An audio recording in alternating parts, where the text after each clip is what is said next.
Good afternoon, everyone. I know it's getting towards lunchtime and everyone's starting to get a little bit hungry, so I'm the last session before we can go for lunch. My name is Robert Bradford, and I work in Intel in the open source group, and I work in the cloud technologies team, and I've been working on Cloud Hypervisor that Sam just mentioned in the previous slides. So today I'm going to be talking about building a firmware for virtual machines using Rust. So the project in particular that I'm talking about is a project called the Rust Hypervisor Firmware. And sort of the motivation for this is this was my first project for learning Rust. A lot of people might go and do a hello world, or maybe, if they're really sophisticated, try and implement a doubly linked list. But mine was to build a firmware because that was my choice. So I started working on this idea of a firmware. So the motivation for this was, well, we should think about why would you want to use Rust for a firmware? Well, Sam covered this quite well in the previous session, but I'll just recap it. Rust is a new language, and it's kind of really focused on correctness and performance. And one of the big advantages of it, compared to some of the other new languages that have come out, is that it can be compiled to native code and giving that same performance as C. But one of the differences of a similar generation compared to, say, Go, is that it can do all that memory management without any garbage collection. And the heart of that is a system called the borrowing mechanics. And one of the things that they promote it for, the sort of the Mozilla guys who originally started, was that it was a good tool for systems programming. And I can't think of any other systems-y style project other than there's more systems-y, I guess, than a firmware. So let's sort of try and adopt that. But why a new firmware? Well, maybe a new VMM, such as Cloud Hypervisor, deserves a new firmware for it. And by firmware, I'm sort of referring to the kind of the BIOS aspect, the first thing that the VMM will execute when it starts running. And for those who aren't aware, Cloud Hypervisor is a project built on top of the Rust VMM component. It's a sort of high-performance Type 2 VMM using KVM. We're aiming for minimal hardware emulation to minimize the attack surface. And we've got two use cases in mind. We want something that's suitable for using with Kata containers, which is a system that lets you run your container workloads but isolate them inside of a VM, so you don't have to worry about compromising the host kernel, but also more pet VM use cases. And by pet VM use cases, I'm talking about systems such as a database server or your front-end web servers or something like that, where you need to have some persistence for it, and it might not necessarily fall into the bucket of, I'm going to run everything here using Kubernetes and containers. And in those sort of situations, you have more of a generic operating system to run in them. So why not OVMF? OVMF is a great project. It's a Tiano core-based EFI solution that you can use with QEMU right now. And we use that with NEMU as well, and I had some experience porting OVMF to run on the NEMU Vert platform, which was a platform that we proposed that had a minimal hardware emulation model.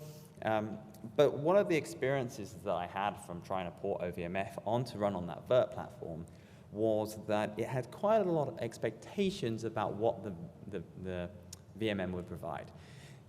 The ACPI PM timer, you would have CMOS for getting the memory information, and like a PCI PAM for reprogramming various things.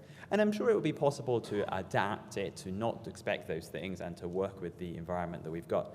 But this also kind of predates the Cloud Hypervisor project, this firmware, and in fact it was developed initially against Firecracker, which is a super minimal model of the way that the VMM works. And one of the other aspects is that OVMF is full-featured, so you can do network boot, you can boot from a HTTP endpoint, you've got a full UI for controlling all these things, and that's great. But maybe that goes beyond what you might need for many sort of cloud-based workloads. And as we're really interested in Linux-based workloads. That's our main focus, and in particular, sort of a subset of Linux workloads, the cloud images that the various distros provide. We kind of were able to expect quite low expectations from the firmware because Linux is super tolerant of a poorly configured hardware or poorly configured firmware.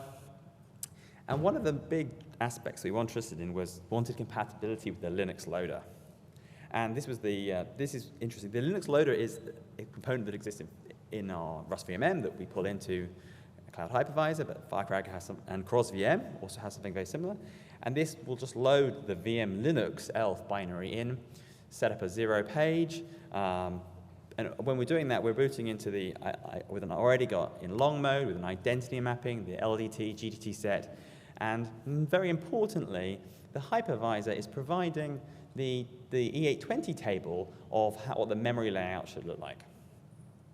And so we can avoid having to emulate, say, the CMOS to get the memory information because we can get that from the E820 tables that we've constructed. So this gave us the ability to have the boot a more full-featured environment for targeting those cloud images and those pet workloads without having to do any specialization inside the VMM to support more of a traditional firmware where we would start in real mode and aspects like that. So if we can already boot a Linux kernel, why do we need a firmware? And direct loading is fantastic for container-style workloads that you can use with Firecracker or Cat containers, or where you're like Chrome OS where you use Crostini and you have full control of the stack. But for the wider use cases where the user wants to just take an off-the-shelf image and then control their own kernel so they can just do yum update and get the latest kernel and be running the latest kernel, you can't really do that if the kernel is controlled outside by the person who controls the VMM. So that's why we want to be able to encapsulate it. So you could almost expect to see the firmware that I'm describing here is almost like a sophisticated bootloader that's going to run and then start the user's chosen kernel. So a little bit of an overview of the architecture. We have 2 modes of operation. We have support for loading systems directly using the freedesktop.org bootloader specification. So this is the same thing. This is what systemd or gummy boot uses. And it's just a set of ini files on the EFI partition that say, here's where my kernel can be found. Here's where you can find the init.d. And please write this kernel command line in the right space. As well as another file saying which of those options is your default. And then we also have, so we use that for booting Clear Linux, which is the distribution that kind of ships with cloud images that use this. And for other distributions like Ubuntu and Debian, we use EFI. So we load up the boot x64, but we have a very minimal EFI environment. So kind of from a freedesktop.org loading perspective, at the heart of it, we have our VirtIO transports we support, both booting from MMIO, for booting on Firecracker, or in Cloud Hypervisor in MMIO mode, and PCI for booting on Cloud Hypervisor. And it occurs to me that I could probably work on Cross VM now, but I haven't actually tested that recently. So then a block device for actually kind of doing the block operations, and a GPT partition table, GPT so we can find the EFI table, EFI, and the EFI partitions are fat. And it's a really interesting thing I'd learned about. So I learned a lot about very low-level systems programming from doing this. And one of the things about the FAT file system is that the size of the type of the FAT file system, whether it be FAT12, FAT16, or FAT32, is determined by the size of the partition mixed with the size of the blocks. And you have to implement all support of them. You can't just say, oh, I'll just do FAT32, that's nice and easy. Because if you create an image, in most of the images that you'll get for cloud images will actually have a FAT12 file system in them. And having to deal with 12 bits for your cluster addresses is really fun. But yeah, and interesting and challenging. And then as we load these ini files, parse them, all inside, this is all happening inside your firmware, and then we will load the BZ image and load the init.rd and boot into it.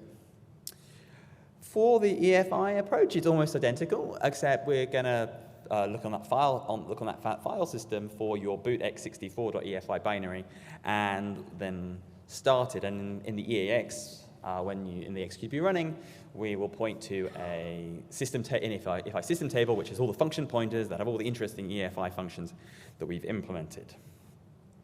So, the very basic setup. The VMM loads us at the 1 meg point. We have to establish a wider identity mapping because the VMMs don't make it big enough for us, so that this is so we can access any of the VirtIO MMIO devices or the PCI devices that are in the up to the 4 gig. We parse the MMIO block device details. We read the E820 table from the 0 page to find out how much RAM we've got. And then we need to probe for the block devices and search for the appropriate file system. And we can support multiple different block devices and search for the right one. The freedesktop.org loading approach, again, we're at the 1 meg space, and we're using a bit of the space below there for our stack. But we also have the free desktop. We will load our target binary at the 2 meg. We load the inld, top of RAM, populate the command line. We update the 0 page, and we just use the one that we've been given before by the VMM. And then we jump into the kernel at the setup 64 entry point. And then we're done. There's no more interaction with the firmware. We've got running kernel. Kernel will reclaim all the RAM that we said you could use, and everything's happy.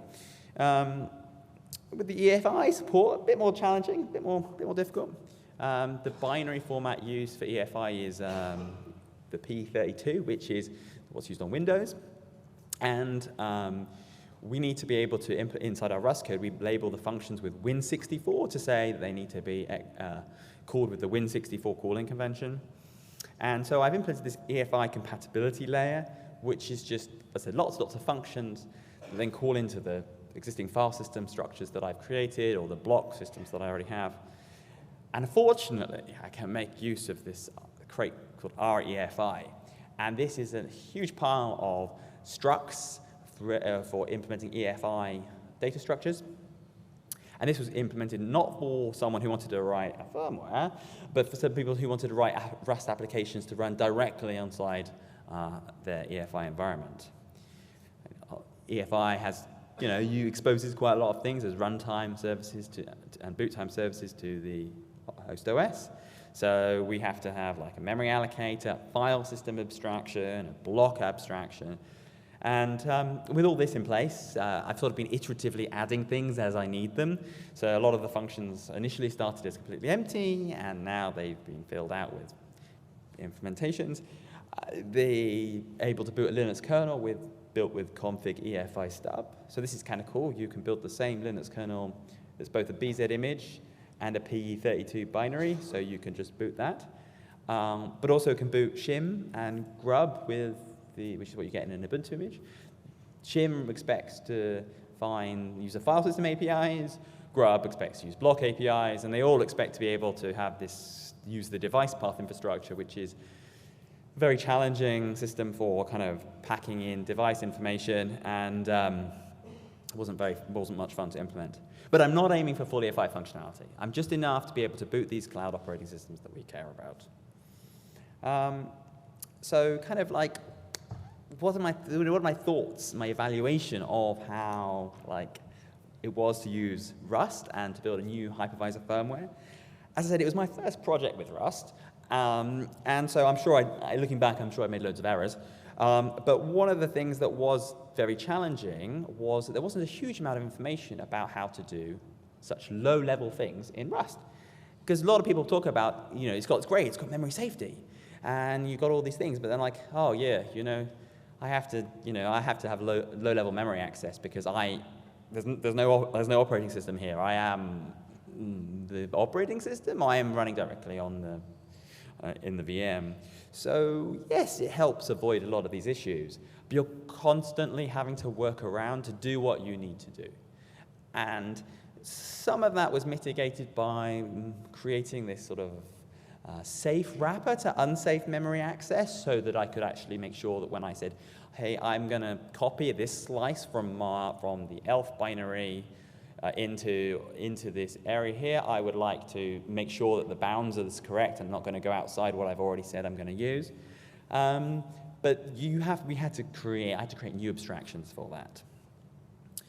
But, and there's lots of other interesting challenges around kind of bypassing some of the behavior that it needs to do. The EFI API in particular, it expects to have that you could just pull things, static variables out of nowhere. because there are certain functions that don't take context, and static variables in Rust can't really be mutable, because that's obviously breaks in threading. I know I'm not going to be multi-threaded. So there are sort of workarounds that you have to adopt there. There are other things, like I had to find a container of style implementation because of more differences of opinion in the EFI API to the way that Rust would expect things to be written. And so that's kind of quite challenging, but it does work. But one of the cool benefits of Rust is it's super ergonomic. So I use the VS Code editor now, and with the Rust language server, it will dynamically compile the code as I type it, and then let me directly navigate, which gives pretty good ergonomic development. But to be able to build just this sort of operating systemless binary, I have to have a custom compiler target. Now that's a nightly feature. So I have to use nightly, and sometimes nightly doesn't actually compile with itself, because for the core, there's this core package, I guess. It's not quite a crate, but it's instead of the standard library, you have core, which doesn't depend on any operating system features. But then when you use something that uses core, it compiles itself into the binary you're using, but sometimes it doesn't compile with the nightly compiler, even though the core came from nightly. So that's pretty difficult. But you can pin the compiler version you're using, and that's okay. But the firmware patterns that you get with doing with Rust, it does kind of push Rust to its limits. I really feel like I'm testing the boundaries. Assembly, for instance, is a nightly only feature, and still very much experimental, and it's something we only have a little bit of assembly code, but mostly to kind of enable the SSE2, so we can do the Win64 calling convention for EFI, and also like to just move the stack around. But it's got great performance. The performance is equivalent of using anything in C, and there is quite a nice community of people developing operating systems in Rust. So there's quite a lot of information out there about how to try doing these things, and there's a few sort of people doing crates for doing low-level I/O port access, and that REFI crate is really useful. But yeah, there's definitely some things there, and I hope that people will use the project that I've got here as sources to how you could build, if you want to build operating system, you're looking for a Vertigo block driver, or how you could do PCI in Rust. And I guess one of the areas that I'd like to highlight is that, in terms of kind of compactness, the entire firmware, before I added the support for the EFI code, the binary blob was I think 56K. And now I added the EFI stuff, and it's 106K. So that's our entire sort of firmware support. And yeah, I mean, in conclusion, and to sort of summarize in the next steps, this is still kind of an experiment. You could use it in limited production, I guess, but I'm not saying you should definitely use it, because it's still somewhat limited operating support. It supports Ubuntu, Clear Linux, and I regularly test other operating systems. Unfortunately, I can't boot for the Fedora cloud images, don't support booting on the EFI, so that's not one that's supported at the moment. But as I said, it's currently developed and tested against Cloud Hypervisor and Firecracker for the MIO, and we're looking for external contributions. Somebody's expressed interest in taking the firmware, and as I said, it's usually loaded in as an ELF binary already in 64-bit long mode with everything set up, and they're interested in adding a little bit of pre-execution code that would take it from real mode, set up all those things that it expects, and then you could just jump straight in, and you could use it with QEMU or anything else that expects as traditional style BIOS. Any questions?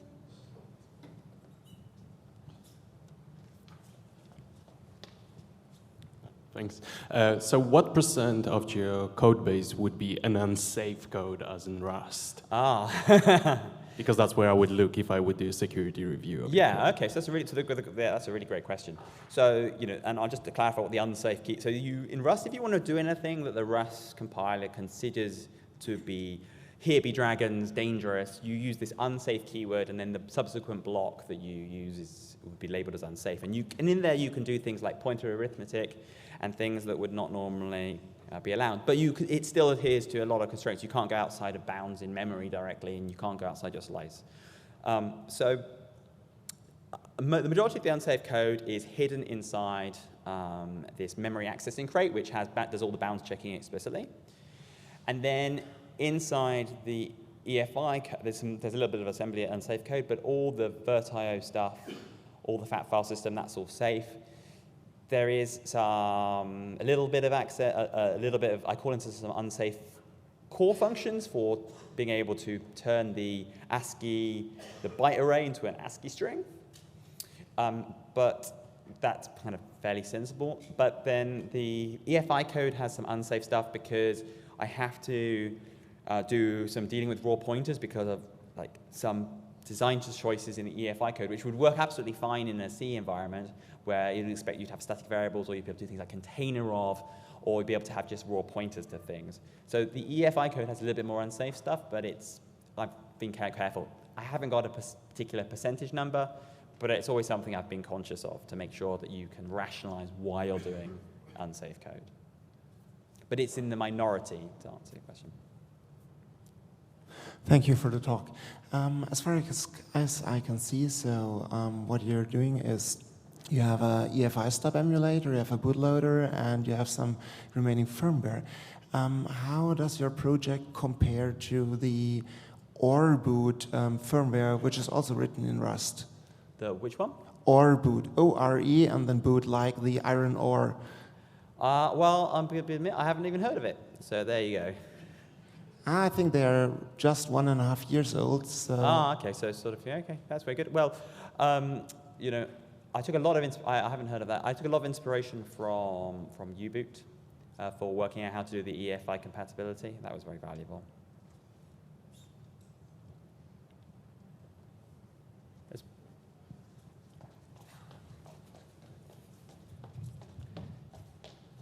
So one of the things you mentioned is that the reason you have this firmware at all is to support more traditional cloud use cases, so things like boot order, stuff like that. Would part of your sort of things you would want to add be things like UEFI variables for controlling boot order? Because I know a lot of images will do that. I know that's harder. No, that's a great question. So I was actually looking into this. So one of the challenges that I came up with when I was adding support for the latest Ubuntu release is that they do not have the VirtIO drivers inside their init root disk. Instead, you boot the kernel, it will fail, it will reboot, and then it will boot again with the init RAM disk, but it will save those details inside the grub settings file. So I had to add support for writing to the block device and writing to the file system, not something that I had originally. And expose that through EFI. And it wasn't actually quite minimal. So now I was realizing that I should be able to do that and store the EFI variables. Because if you look at the way OVMF does EFI variables, it just puts it in a file in the EFI partition. So I think that would be the way I'd implement it. And that seems pretty reasonable.